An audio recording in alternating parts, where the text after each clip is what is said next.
ग्वालियर की 4 दिवसीय दौरे पर पहुंचे केंद्रीय मंत्री ज्योतिरादित्य सिंधिया ने ग्वालियर में बहुप्रतिष्ठित मुरार नदी परियोजना को लेकर बयान दिया। उन्होंने कहा, ग्वालियर की मुरार नदी का पुनरुद्धार नमामि गंगे प्रोजेक्ट के तहत किया जाएगा। इसके लिए नमामि गंगे प्रोजेक्ट के अधिकारियों ने डीपीआर बनाना शुरू कर दिया है।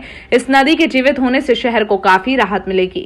इस प्रोजेक्ट के तहत आज 3 दिवसीय राष्ट्रीय जल सम्मेलन का शुभारंभ नागरिक उड्डयन मंत्री ज्योतिरादित्य सिंधिया ने भारतीय पर्यटन यात्रा प्रबंधन संस्थान में किया।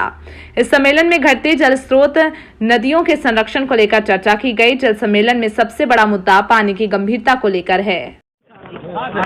सर, आज शक्ति सम्मेलन किया गया सर, क्या जरूरत है? आज मानव अधिकार आईडी तो नीचे करो यार, आईडी नीचे करो भाई, आईडी तो नीचे करो, नीचे कर लो, बदल ऊपर आराम से। देखिए, ये ड्रोन मेला जो प्रधानमंत्री नरेंद्र मोदी जी की सोच है कि देश में हम लोगों को किसी भी नई टेक्नोलॉजी में फॉलोअर्स नहीं होना चाहिए, पर उसका हमें नेतृत्व करना चाहिए विश्व का, और हम लोग ग्लोबल ड्रोन हब बने विश्व का, ये हमारा संकल्प है। और इसी विचारधारा के साथ एक एक प्रदेश हम लोग एक ड्रोन मेला आयोजित कर रहे हैं। उत्तराखंड में आयोजित हो चुका है, गुजरात में आयोजित हो चुका है, अब मध्य प्रदेश की बारी है और कल इसका प्रदर्शन किया जाएगा।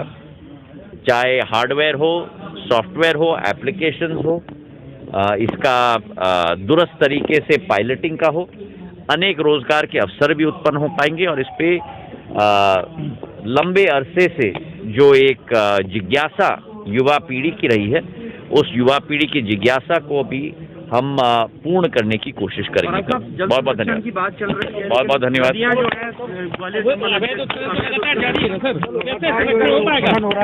देखिए, मैंने सदैव कहा है कि खनन जो नियम अनुसार है उस खनन का संरक्षण होना चाहिए और अवैध उत्खनन पूर्ण रूप से बंद होना चाहिए। जो एक राष्ट्र छोड़ दीजिए भैया, अब जो एक राष्ट्र की हानि हुई है, हमारे चीफ ऑफ डिफेंस का इस दर्दनाक घटना में न रहने की, उनके साथ उनकी पत्नी और 13 सैनिक, 2 मिनट का मौन हम लोगों ने धारण किया। और उसी के साथ जो आज मानवाधिकार दिवस है, उस मानवाधिकार दिवस पे जल संग्रहण के भी जो प्राथमिकता है, उस प्राथमिकता पे हमारी चर्चा हुई। और मैंने ये भी कहा है कि ये मानव जाति के लिए सबसे बड़ी चुनौती है और ये चुनौती का सामना हम सबको साथ में मिलकर करना होगा।